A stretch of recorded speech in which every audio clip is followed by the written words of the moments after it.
Well, welcome back to A&A. It's been a while since I posted anything. You know, life gets in the way sometimes and gets kind of busy, and it happens. So, got plans for a new chicken coop. So that's what the building materials is for here. Um, but I wanted to show you.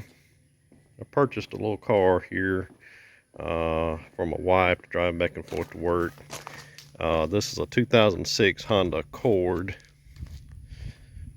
and the lady I purchased it from, it had set for a couple of years, and this driver's window got broken. Her husband was mowing the grass and slung a rock and broke the window. So I took it. Of course, the first thing I did was replace the glass in it, and the car cleaned up really good. It's actually a really nice car. All new air conditioning system, new tires. Trying to think. Of course, I took the entire interior out and pressure washed it and got it back. It's the interior's nice.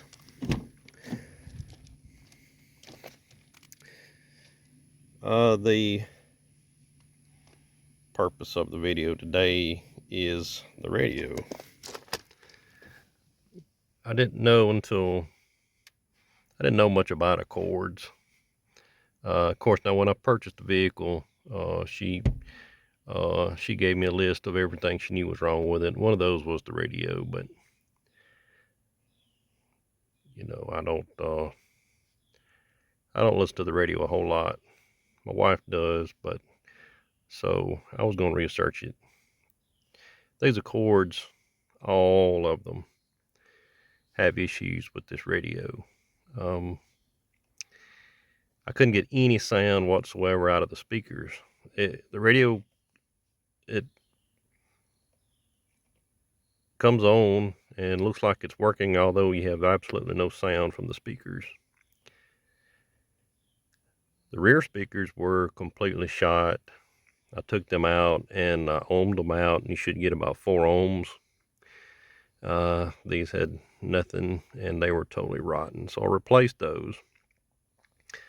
I bought a really cheap, and when I say really cheap, that's a $12 radio right there off of the Amazons.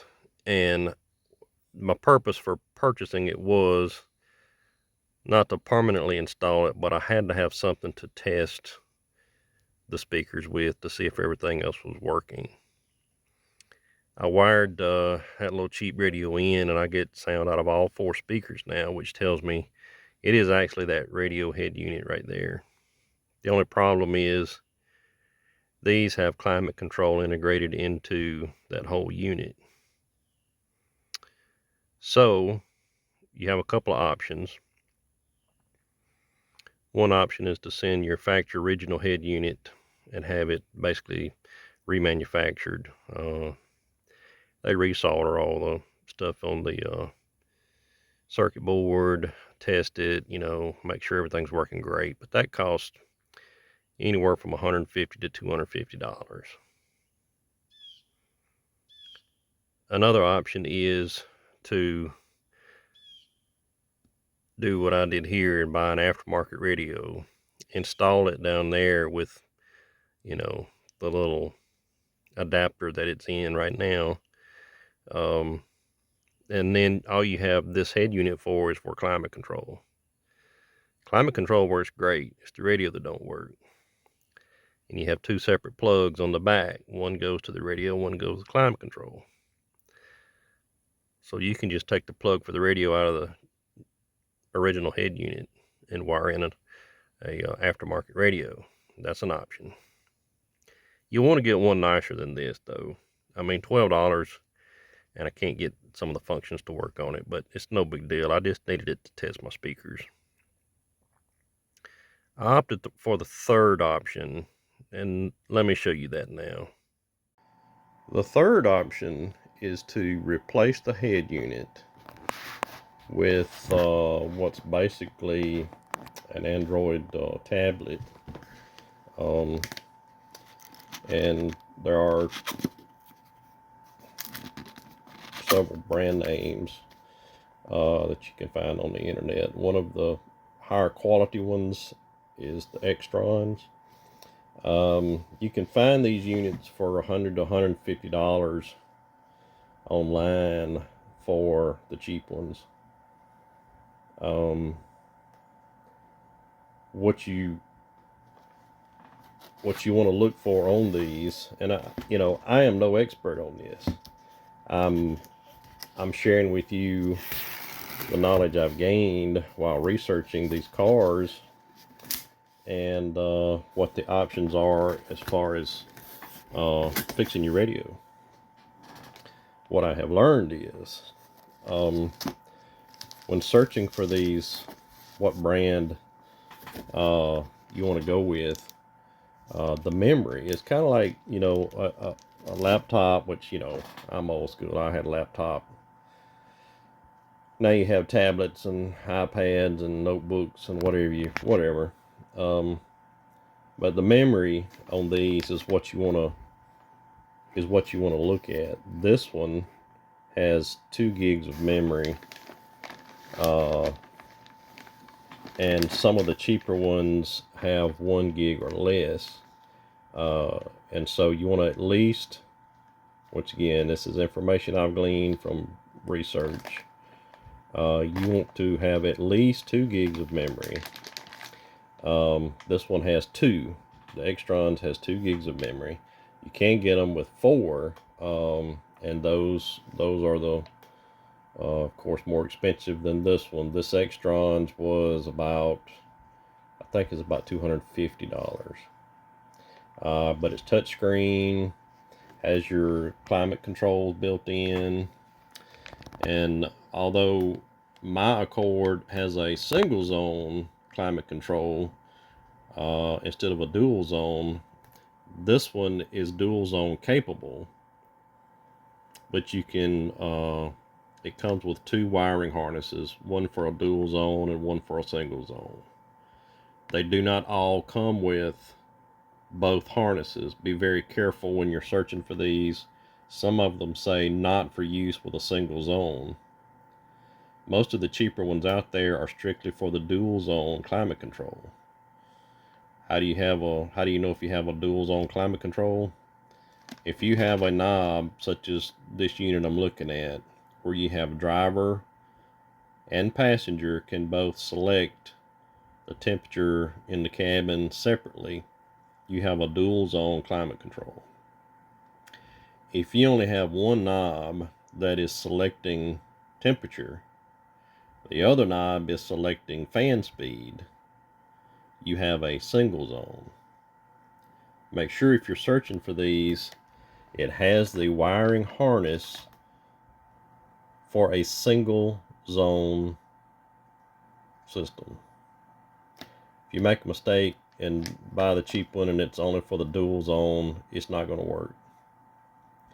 So do your research before you purchase. This unit, whether you have a dual zone or a single zone, it'll work for both, because it comes with wiring harnesses and it's made that way for both zones. It is a little more expensive. The quality is better. The memory is better. All types of wires and cables.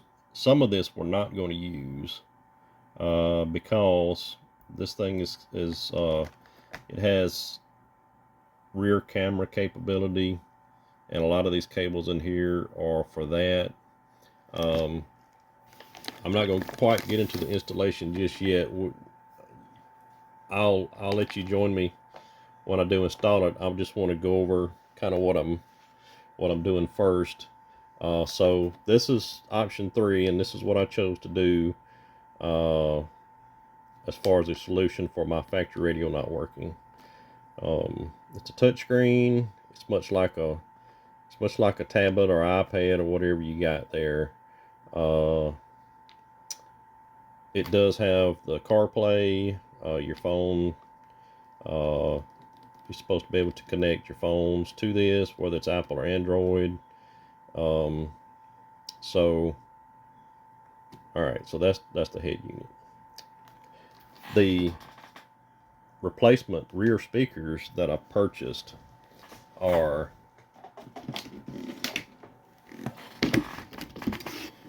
I bought the Kicker brand. You can get these at Walmart. Of course, Kicker brand has been around for a very long time. These are 6x9s. They're the 3-way 6x9. It's 350 watts peak. If you just connect these without an amplifier, you're probably going to be disappointed in the sound you get from them, because these need a little more juice behind them to get the best sound out of them. Now, I'm not going to be going to, these car audio competitions where we try to see, how many eardrums we can burst with our car stereo. I just want something that sounds nice when you're in the car. I don't care anything about entertaining the people that are outside of the car, just the people that's inside the car. So I purchased, strictly for those rear speakers, I purchased an amp. This is kind of a lightweight amp, and I don't mean physical weight lightweight. I mean the capability of this amp is pretty lightweight. This is just a 2-channel amplifier, a channel per speaker. So I'm got 2 rear 6x9 speakers. So I bought this 2-channel amplifier. It's pretty cheap. It's like $40 off of Amazon's, and it says what is it? It's a 200 watt. It says 200 watts, but I don't know. From the reviews and from the research I've done, you don't get that much out of it, and that's fine. I need something to help push those rear speakers. I just want a nice, clear sound. In this amplifier, there's several ways to install the amplifier, and I'm just going to show you the way I'm going to install this particular one in this particular car. You got RCA inputs, which is called low input. If you've got an RCA, those red and white cables, they're called RCA connections.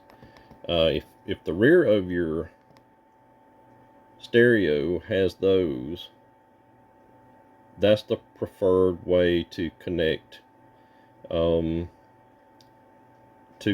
your amp from your stereo up front, is to run your RCA cables. I'm going to take the easy way out. You can connect to the high level input, which there's a wiring harness that connects to this white, and I'll show you once I get it out of the box too. But you can connect to your factory speaker wires in the back with that connection right there, without the use of the RCA cables, because my new head unit does not have RCA connections on the back. So I'm trying to make things simple on myself, and like I say, there's multiple ways to install this stuff. This is just how I am installing it on this particular vehicle. So if you can use any of this information, great. If you want to do it a better way, that's phenomenal. I just want to walk you through what I'm doing. So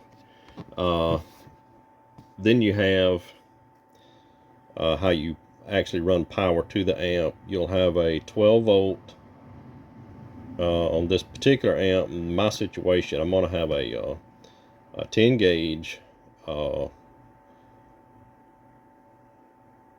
braided or stranded wire running directly from the battery with an inline fuse running back here to the power connections on the back of the amp. One lug is for the 12-volt positive, one lug is for a ground wire, and that smaller middle one is basically a trigger wire or a remote power wire. It's kind of like a relay or whatever.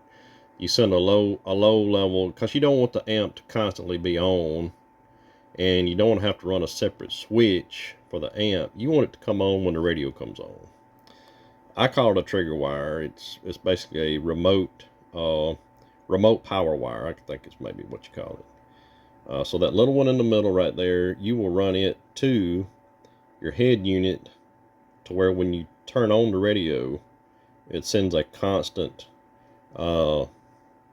very low voltage signal to the amp that says, hey, turn on, and the amp will get its power from that 12-volt cable running directly from the battery.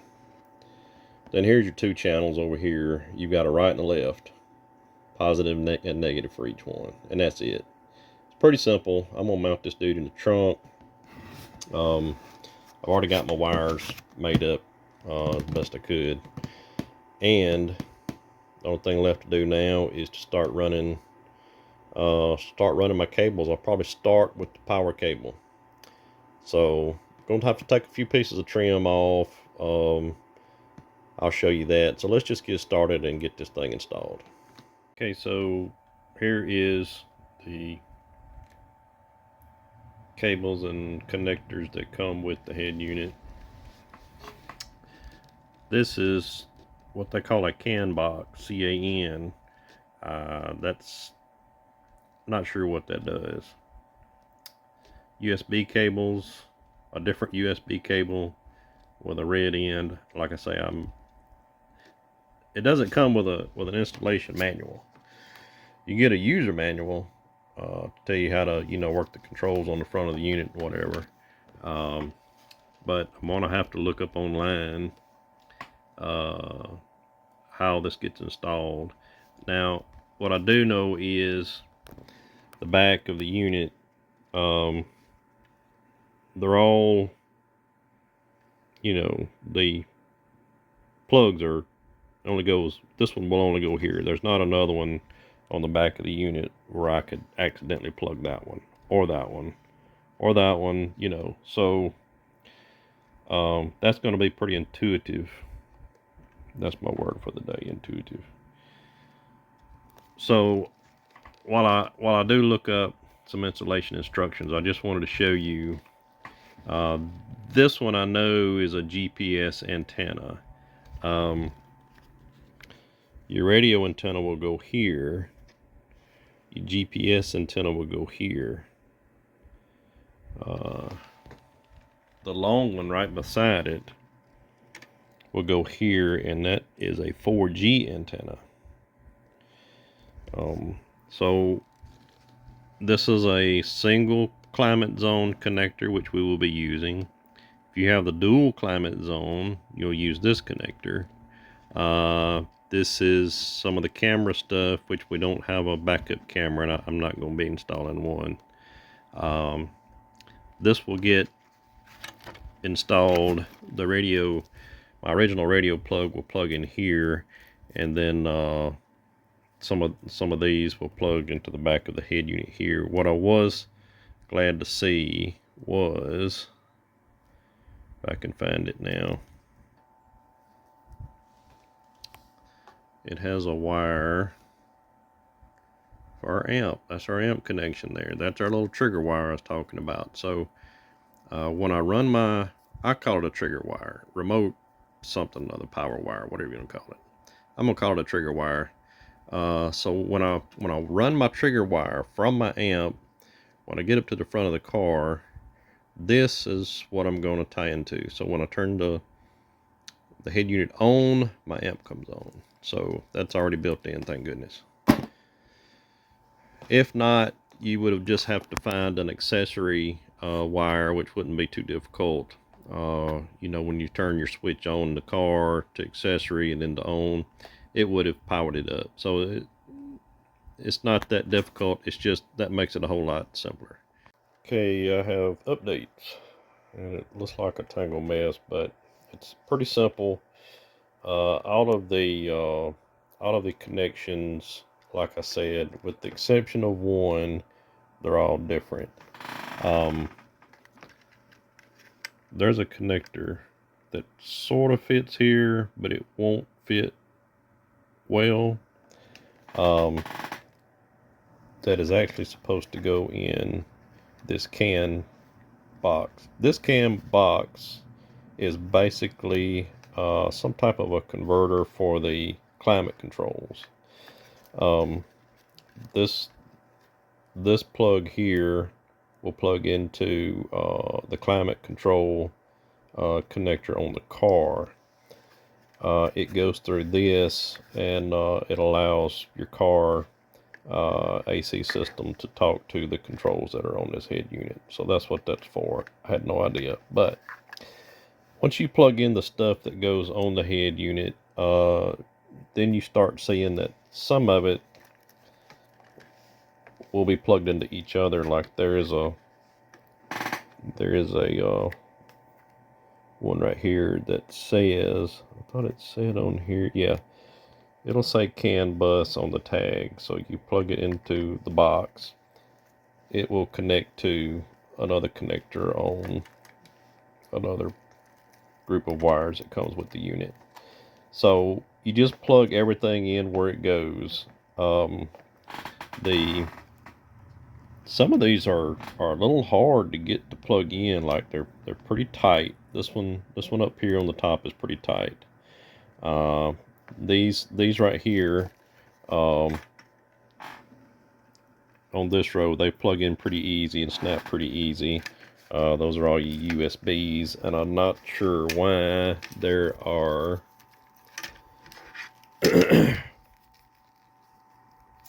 why there's two black and a red. The tags, I don't know that they give me a clue. That might mean something to you guys.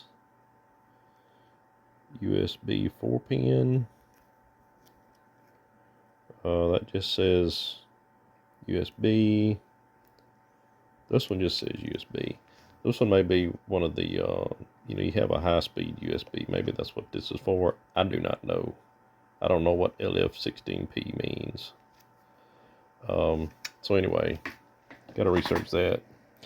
There's no information so far where I can find, and the only installation information I can find is other people's videos on YouTube.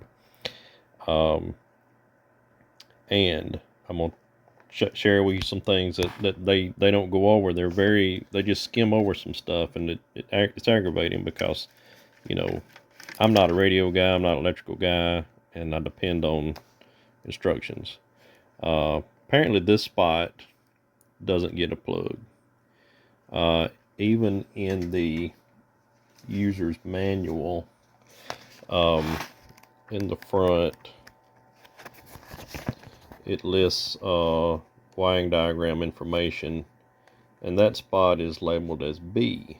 You got A, B, C, D, E, F. So they list information for everything other than B. And here's where your power cables plug in with the 10 amp fuse, which is right there. So B doesn't get a plug. Don't know why. Anyway, I'm going to wait about connecting the GPS antenna because most of the videos you're going to see, they show mounting the GPS antenna to the underside of the dash, and I'll show you when we install this one. But everything that I've read about the GPS antenna says do not install it in a enclosed space like what the rest of everybody else does on the internet. So what I'm going to do is I'm going to fish it through the dash panel, which everybody mounts the thing to the underside of. I'm going to fish it through there, and I'm going to mount it on top of that dash panel. The 4G, so you can So you can use this as strictly a Wi-Fi unit. It's like your any other tablet or iPad or whatever. You can use it as strictly Wi-Fi, or you can use it as a cellular and a Wi-Fi. This unit is the same thing. So you've got a 4G antenna, but there's no need to use that if you're not going to be on the 4G network. Now, in order to do that, you would have to get a SIM card. And this little deal right here is, I'm trying to do this with one hand. It's part of your wiring harness. This gets plugged into there, and it is a holder for your SIM card. So your SIM card goes in there so that you can have cellular, you can be on the network, and then you would have your 4G antenna plugged in there, which is awesome. And I'm going to check into that. I'm not sure how much that would cost. Could be just the same as another line, another cellular line probably is, and I may be too cheap for that. Otherwise, everything else, it's kind of intuitive. Again, there's my word for the day. You just plug it where it goes. Just remember, this one doesn't get anything, but that plug, it doesn't fit well. You kind of have to force it. But once I realized I had it in the wrong spot, we put it in what we like to call the correct location, and now it fits great. This unit, I believe, is ready to install. All right, so I think the next step, I think I'm gonna move over to the amp, and I'm gonna run my power wire and my trigger wire. The trigger wire will go up to the radio location, and the power wire, I'm going to run it all the way up through directly to the car battery. So let's do that next before we get too excited about getting the head unit installed in the car. Okay, looking for a spot where I can come through the firewall with my power wire for my amp, and phone's not going to focus, I don't think, but this big wiring cable goes through the firewall through a big rubber grommet right there. I'll take you and show you what it looks like from inside the car.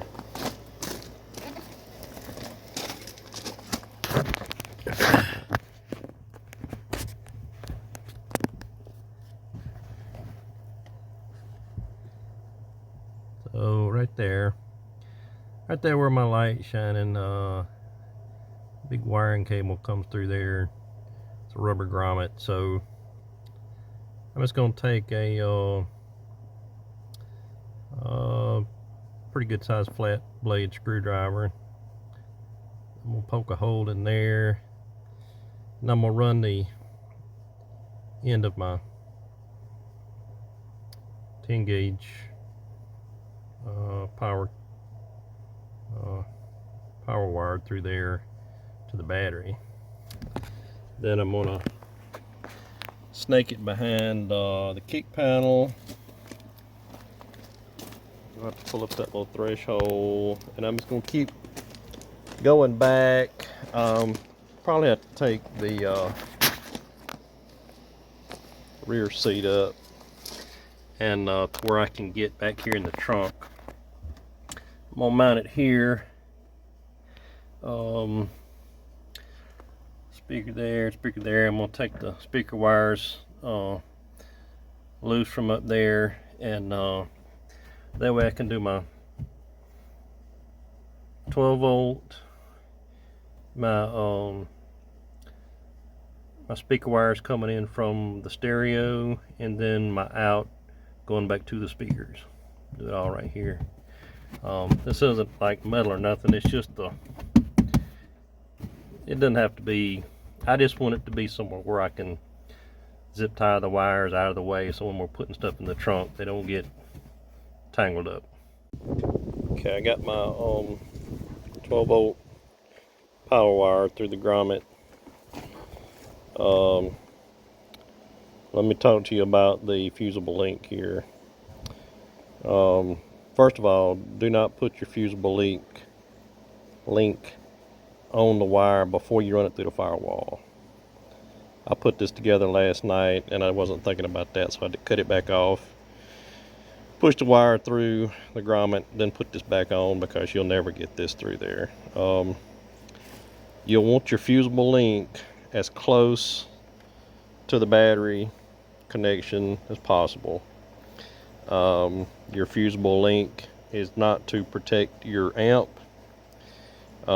It's to keep the circuit that you're making from overheating, melting this wire, starting a fire, and burning your car down.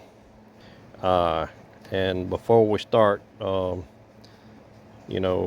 hacking into wires, and even though they're speaker wires and stuff like that, I'm going to disconnect the negative battery cable. I pointed to that when I said I'm going to connect it. We don't connect it to the negative. This is the positive side, and we'll connect it right here when we get ready. That's done, and now we're going to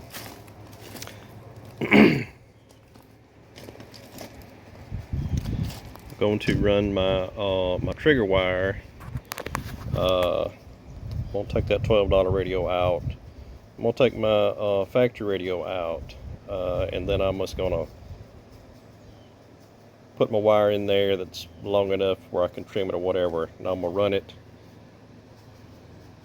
behind the dash, kind of get it out of the way. Then I'm gonna pair up with my power cord here, and we're gonna run it all the way to the trunk like I showed.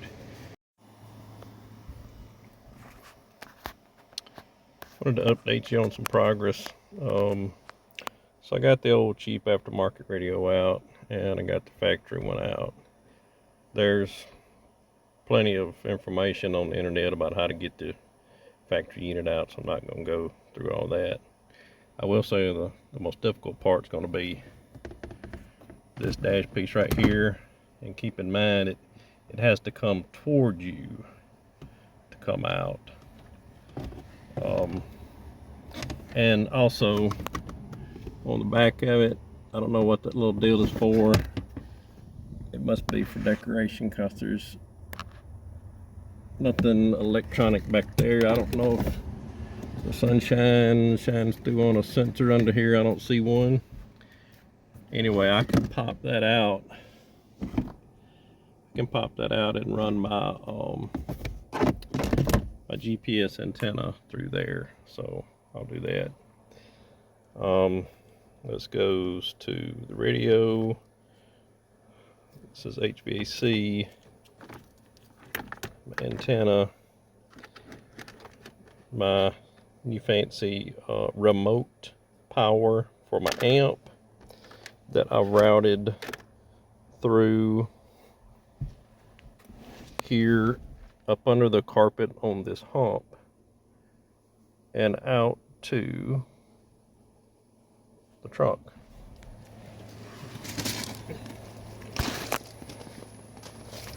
I routed the electrical wire underneath the molding. Just a tip, you don't have to remove this pillar trim from the driver's door. You can actually slide it along up under here. Just come over here and catch it. And by the way, be careful when you're working with some of this stuff because some of the edges are sharp, and especially if you're using a tape dispenser, the little blade that cuts the tape, it's pretty sharp. So just thought I'd throw that in there. Be careful of some of this stuff. There's some sharp edges. All right, so I got my two wires. I've just got them run, and you'll probably want to take the bottom of the back seat out. The way you do that is there's one on each side here. You pull this out to release on each side. The bottom seat will come right up. All right, I got some wiring done, and I haven't done any cable management yet, as you can tell. So I wanted to share with you what I did. I want to share with you what I have done. And it's dark in here in this trunk, so sorry. This is the wires up here that were attached to the factory speaker. Now they're attached to the input wires of the amp. You know, you got high input and low input. These are attached to the high input pigtail that plugs into the amp over here I showed you earlier. So you've got the ones from the left, positive and negative, the ones from the right, positive and negative, and you've got a little ground wire, which I just tapped in right there. Power wise, we've got our 10 gauge wire for 12 volt power, comes straight from the battery. And I looked this up on Crutchfield wiring charts, and that's where I got the 10 gauge from. When I got the amp in the mail, it called for an 8 gauge wire. Well, I don't have any 8 gauge wire, not to mention 8 gauge is ridiculous for this. So going with the 10 gauge. This is either 18 or 16 gauge for the remote power wire, so when you turn your radio on, the amp comes on, that's fine. And then I have the ground wire. I didn't have any good braided wire to use for ground, but what I did have is some solid copper wire. So I've got it here. Now how I tested to make sure this was a good ground was before I connected the wire to the amp, the 12 volt wire, I took my multimeter, put the red probe in the red wire, take your black probe and touch to this, and you should get the voltage that's in your battery, which I had 12.4 volts in my battery. I checked it directly at the battery. So when I came back here, or when I attached the 12 volt wire to the battery, I come back here, take my multimeter, put on the red wire, touched my black probe to that, and I got 12.4. So I know that's a good ground. So ground there, speaker ground there. I didn't have any actual speaker wire. Braided copper wire you can use in place of speaker wire. It's all just braided copper wire. What I did have was some trailer wiring. I'm not sure what gauge that is. I'm just going to experiment with it for right now. If it does good enough, I'll leave it. If not, I may come back and put a heavier gauge actual speaker wire in there. So we'll wait and see about that. Creaking it, Angela.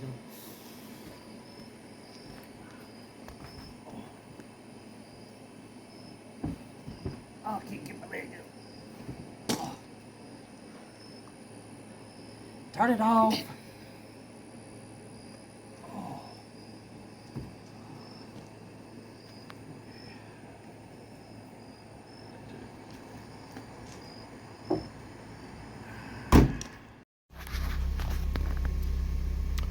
All right, I got some updates. I do have the head unit installed. I don't have it fastened in completely, as far as the fasteners and whatever. There's an awful lot of cabling that you'll need to, make sure you tuck, because your little cubby goes in this hole right here. So I haven't done any cable management at all yet, so I'm going to try to get those tucked away as best I can.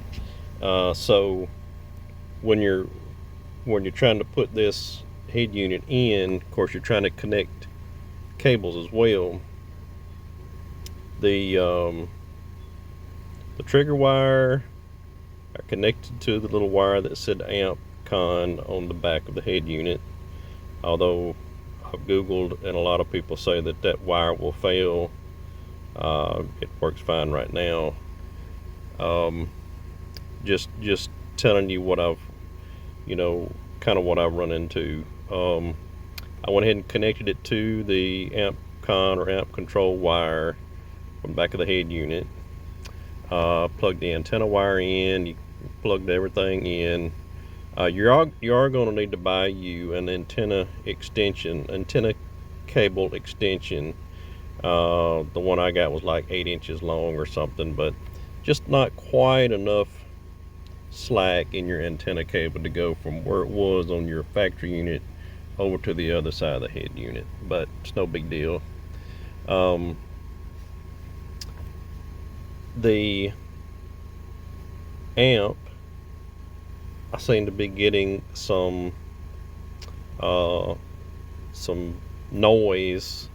I've got the car cranked right now and I can hear some noise coming from the speakers, so I'll have to put a noise filter on this, and I got to do a little research on that. So I'm going to look up and see what kind of noise filter you can put on these to cut that out. But the engine running, definitely can hear that through the speakers. On the amp, there is a gain control. I've turned the gain all the way down. I had it about halfway, and there was a lot of noise coming out of the speakers. So I've turned that gain all the way down, and I'm going to have to research on what kind of a noise filter to put on this. But as far as the looks, it looks absolutely fantastic. I've never been a fan of aftermarket radios because they never match the interior. They always look like, stick out like a sore thumb or what have you. This one really looks really nice. What I haven't done yet is install my GPS antenna, which I'm going to do. I'm going to pop that thing up off of that and run it through there. So let me check into noise filter and get it finished installed, and I'll show you guys the finished product. A lot of the videos I've watched on this thing, they don't really go through like how to use the thing. Now it does come with a user's manual that explains a lot, but I'm old school, so I was like, man, how do you just play the radio? But this is the home screen that it comes up to, and I think a lot of this is customizable. I haven't checked into that yet, but I just wanted to see, okay, can an old guy get in the car and turn the radio on? So on the home screen, you'll want to take and just swipe to the next screen right there. You have your navigation and you have radio. Click radio. I bumped something with I bumped my knuckle on something else. All right, so radio. Now, when I tell you this app is superior, I mean it. Right now, get any breakfast sandwich for just $2. Click on that speaker. You turn the volume up or down with the slide. With egg or tasty sausage McGriddles, or roll through later and get world famous fries in any size. The amp is working great, by the way. McDonald's app deals are a superior experience, and they're on all day, but you gotta get the app. Very pleased with that. It's the noise, and it's not a lot. Since I turned the gain down on the amp all the way down, very little sound noise is coming out from the car running. So I'm pretty sure that can easily be fixed with a noise filter. That's about all I've been able to play with so far. It's supposed to have Google Maps, and I'm underneath this metal roof, so I don't know how well it's going to pick up, but it looks like it is. Let's just put in, yeah, the signal's not great under this metal roof. It's kind of slow, but we're going to just put in a local city and see if it'll find it. Looks like you're offline. Connect to the let's see. I don't know. Let's just try that.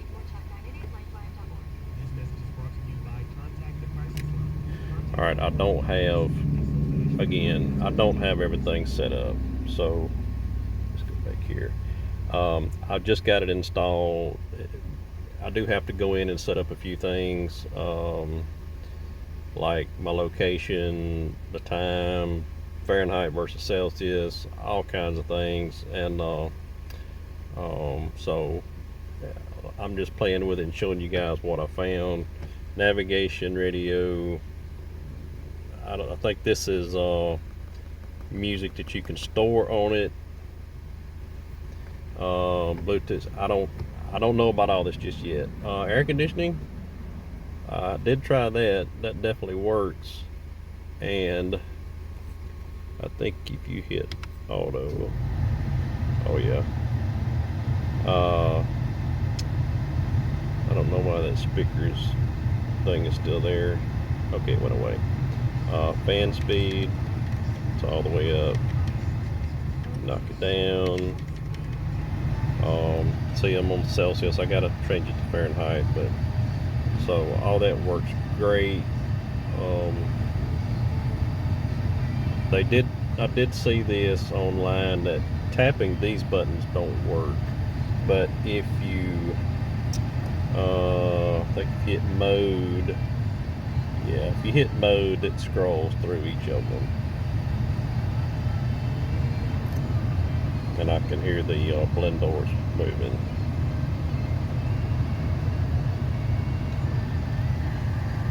That's where the AC is staying. Yeah, it's definitely working. It's working actually really great. I'm extremely pleased with it. Um, everything is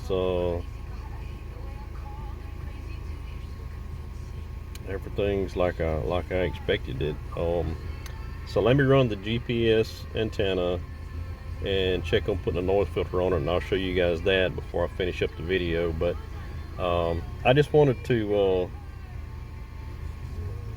show you kind of my experience with all this stuff like this. Okay, it's got a digital speedometer. It's got your time. Of course, that's not correct. I gotta set all that. But anyway, it's pretty neat, and it looks good in the car. Once I get the cubby in there, once I get it wrapped up, I'll show you guys all that. But yeah, so my little trigger wire works great. Let me get all that finished up. Now, okay, one thing that I'm probably going to end up redoing, but I just did it because I wanted to get something done right now, was the USB cables and all the videos you see on the internet. Everybody just sticks them, you know, through and sticks them in the glove box. That's useless. One may be needed up here. In the Accord, you have your cigarette lighter that's right here in the console for charging phones or what have you. I may leave one there. The other two I would like to run and come out the back of this console for people in the back seat. I don't know that we'll ever have anybody in the back seat. This would just be for my wife going back and forth to work, but some of you guys may have people in your back seat, and so I'm thinking, even if I have to, and I probably will, I'll have to put an extension to get it all the way to the back seat, but at least one of them I'd like to run to the back seat. And that could be done. I could do it pretty easily, drilling a hole in this console and running one all the way back out the back of the console, or could go underneath the console. There is room, so maybe that might be the option there. All right, so testing out the new radio. I'm getting some noise and some the winding alternator sound through the speakers. Of course, when the car is cranked and running. Without it cranking it, just turning the key to where the accessories are on. The radio sounds great. There's no noise interference. The speakers sound wonderful. I'm loving the radio.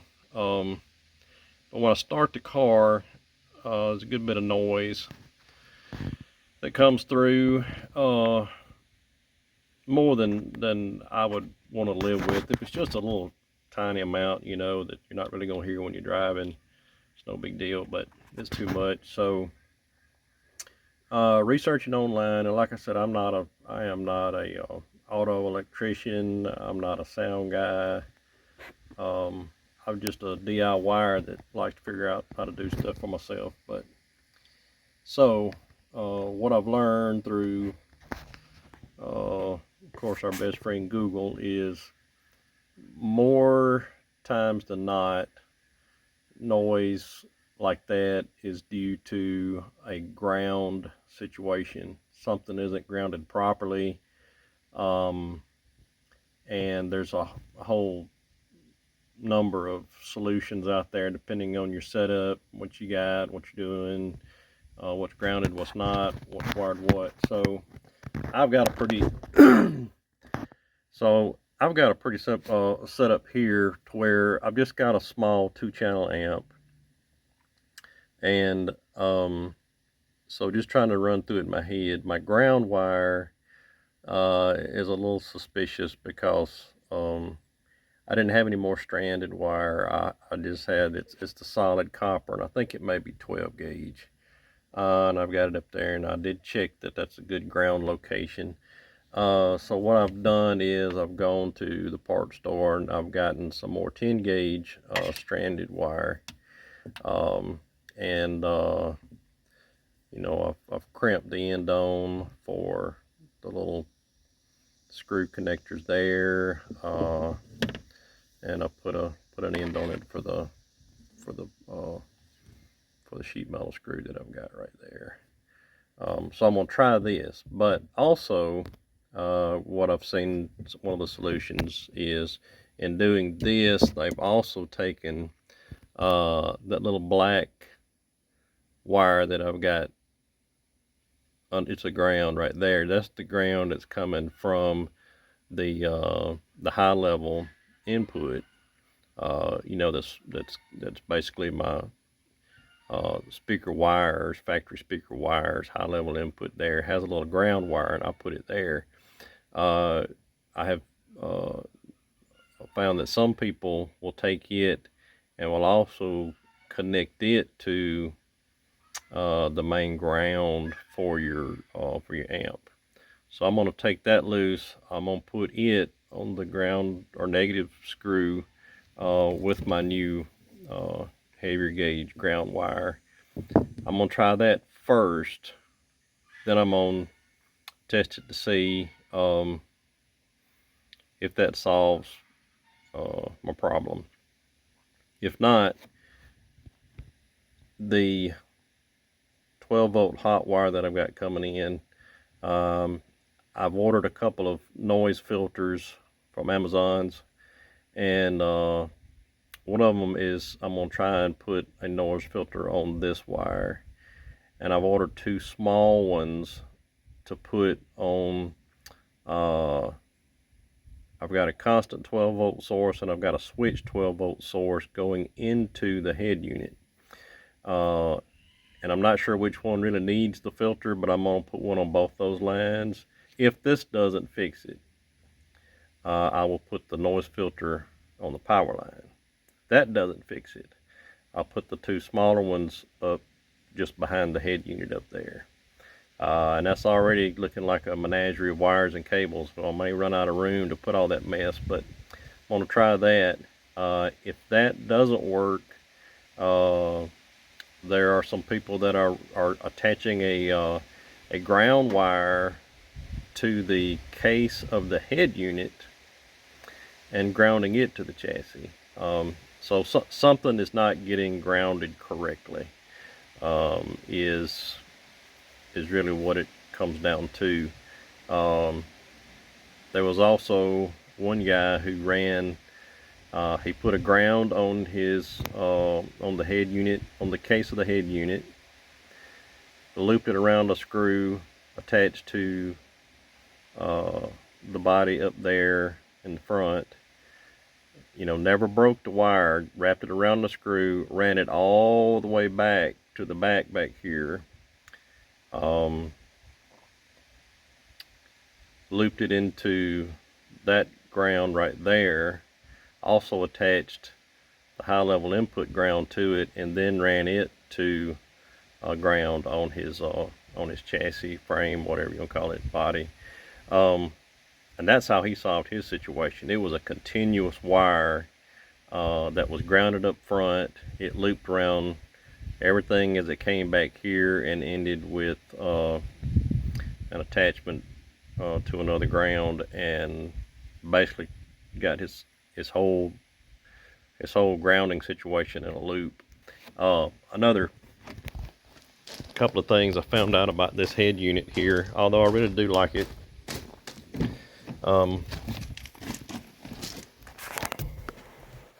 So yesterday we tried doing a few things on it, like the Google Maps, and what I've learned is you basically, unless you're going to do the 4G, which you basically get a SIM card from your cell phone service company. You put your SIM card in here. This basically turns into a whole other device for you that that will that you can access the internet with, just like if you were on your cell phone. So without that, if you have Wi-Fi signal at your house, you can connect this to your Wi-Fi signal at home, and you can download maps, offline maps from Google Maps, and you can store them on here for, a certain region or whatever. So you can download the maps through Wi-Fi and save them on here, or you can put them on an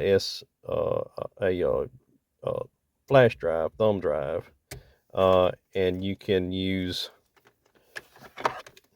this red one. I think this red one is more for data transfer, as far as between your phone, thumb drives, to the unit here. I'm not sure about these, but so you can also tether to your cell phone and use your cell phone basically, as a hotspot, and then you can do things as you're tethered, to your phone. You can do things that you would like to do on the internet or whatever, making calls and stuff. Okay, I just tested out my new ground wire, and that did not help. It actually didn't make any difference at all. Got my little ground from the speaker, the input. I got my new 10 gauge, routed up, drill me a new hole, sanded the paint off, and it sounds exactly the same. So that's not it. I'm really suspicious that it may be this power cable coming directly from the battery. May not be, but it doesn't have any noise protection on it at all. So I'm hopeful that the filter that should be in a couple of days, hoping that's going to take care of it.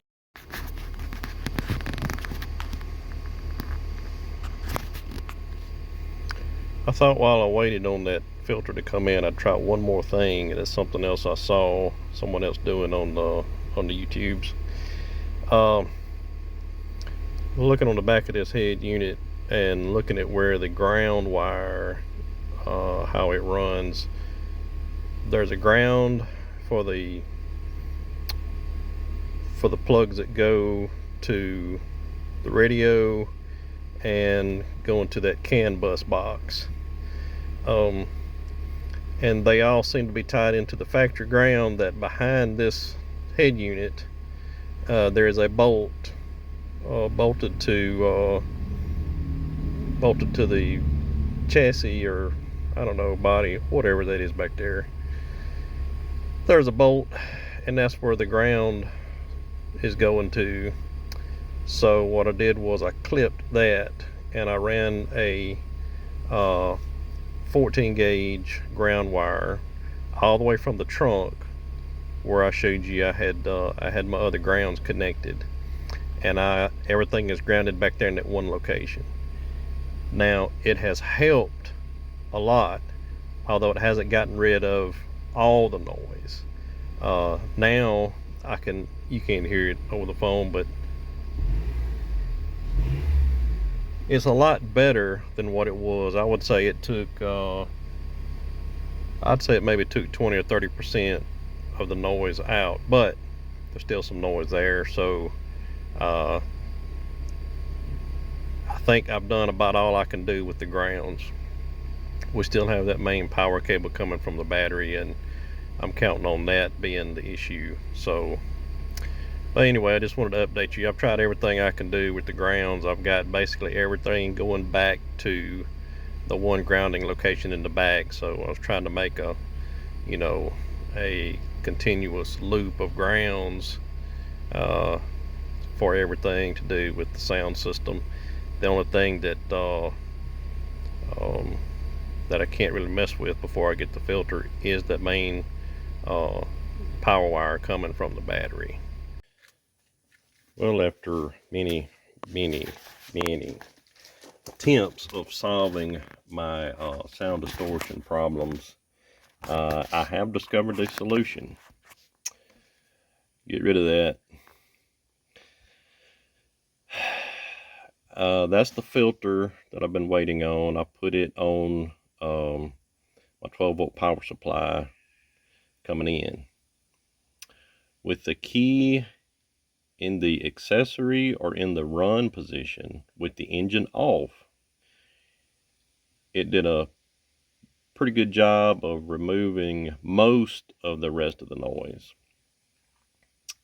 There was still very little sound coming from the speakers. I could have lived with that, and my OCD, with my OCD, that's really saying something. I could have lived with that tiny bit of noise. The problem is, when I start the car, the speakers go dead. All of them. How in the world? I do not know. Only thing I can figure out is when I did connect this filter, it has a ground wire. When I touched that ground wire to the frame, I saw a tiny spark. You should never see that. I'm not sure why I saw that, because here's the thing. That 12 volt in from the battery was disconnected from the battery. All right. The only thing that was connected to the amp was the little trigger wire, but that's a switched source, so that shouldn't matter. But anyway, when I touched that ground up here to where I've been grounding my stuff, I saw a tiny spark. The only thing I can figure is one of the little output, I don't know what you call the little things in there on the circuit board of this amp. It must have burned it, damaged it, or whatever. Still has output with the car in accessory or run mode, but if you crank the car, the speakers immediately die. Have no idea. So, I've disconnected the amp, connected my factory speaker wires directly to my speakers, and I don't have amplified sound, but the head unit does have an equalizer and a little boost on it, the loud button or whatever. But you can play with that equalizer, and I got some really decent sound out of it to the point to where I am ready to be done with the amp. My only suggestion would be, if you're going to amplify one of these Android head units, you would want to take it to a audio professional, a car audio professional specifically. Invest in a higher quality amplifier and let them do the chasing of any sound distortions you have, because they have seen this many more times than I have. And I had to go out of town yesterday, and while I was in the other town, I stopped by a business called Audio Advantage, and the guys were very, very knowledgeable about all of this, and they gave me some tips and tricks to try. But he said that my distortion is more than likely coming from the aftermarket Android head unit. And while they can't fixed my problem with me over here in this town and them in the other town. If I had taken this to them for them to install and got a better quality amplifier, this was a $40 amplifier. It's a Boss off Amazon. It's cheap. For 150 bucks, you can get a nice kicker. Has better noise and sound suppression. They could have done it for me, but at this point, I've been messing with this thing for over a week, and I'm ready to be DUN with it. So I'm removing the amp. I'm getting rid of this mess here. Removing all the wires I've run from up front to the back. So I hope you guys have better luck. If you're going to amplify your aftermarket head unit, buy a higher quality amp, and I'd recommend professional installation. But for me, I got some pretty decent sound out of it as it is from the factory. Even with that, my aftermarket speakers, they sound really good. It's not amplified sound, but it'll do. So I hope you've learned something. If nothing else, you've learned what an idiot I am. So maybe that gave you a little chuckle for the day. Maybe it's been a little entertainment. Anyway, that's the end of my story. What I should have done, and this is maybe another little tip for you: install the head unit first, see what it sounds like. Can you live with that sound? Do you still want to amplify it? If you do, at that point you can take it in and have some professionals do the wiring. Let them provide a quality amplifier. Kicker has a nice 2-channel amplifier. It's about 150 bucks, and it would be far superior to this one that sells, has been known to sell for in the mid-20s up to $40-50, and it's really garbage, really. So that's my story. You guys have a good day. If you enjoyed the video, please like and subscribe. Could use some of the subscribers. If you want to see something different, let me know. I still have a video coming up. It's called Prepare for the End. And so be on the lookout for that. I think it'll be interesting. It'll apply to anybody and everybody. Hope you guys have a good day, and please remember, above all else, y'all be kind to one another. We're all we got. See you next time.